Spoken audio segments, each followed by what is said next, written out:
4 more years ago, I would rush outside, carefully, tiptoeing with a piece of stale bread across my small fingers. I would then slowly throw a piece of bread at the beautiful, fine creature in front of me. A glorious deer would look at me with its huge eyes. As soon as it spotted my mom or dad coming to take a peek, it would rush back into the woods. "Mama, you scared it," my little sister would scream. The deep black eyes of the deer were still visible among the trees. Hi, my name is Mysha, and this is my forest story.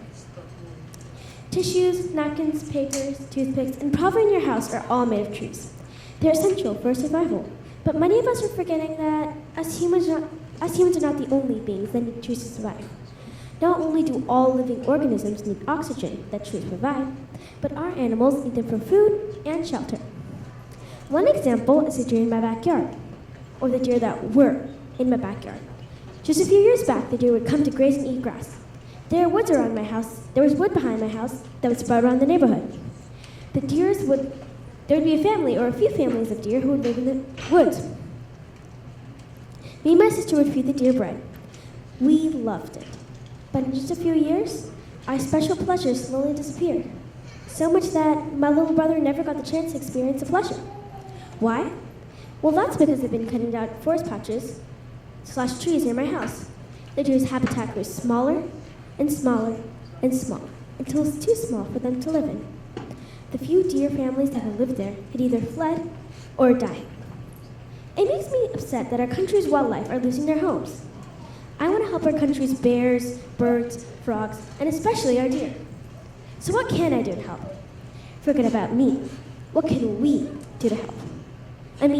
According to a recent study by TEDxAmanaAcademy, 18,000 acres of trees are being cut down each year in Georgia. That's the highest amount in the country. So what can we do? Trees do look nice, so if you own a house, you can plant one.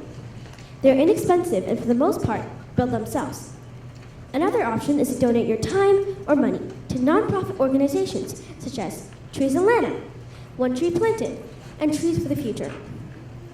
Imagine if Georgia's 7.7 million adults each planted a tree or contributed to the environment somehow. Don't you think our state of Georgia could be a better place? I'm not saying we should stop cutting down trees altogether. As I said earlier, we need them for survival.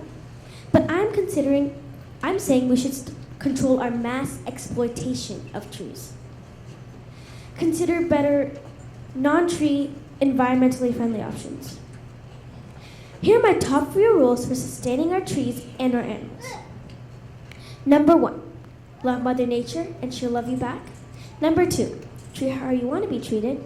Number 3, clean it up like your home, because she is. And number 4, find one thing in your home to make tree/eco-friendly. When you destroy her, you destroy yourself. And as Greta Thunberg said at the UN National Climate Change Summit, the moment we decide to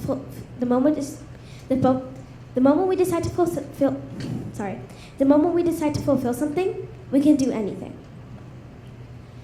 One thing I want you to take away from today is that we need trees. Every living thing needs trees, from the tallest giraffe to the tiniest tree frog.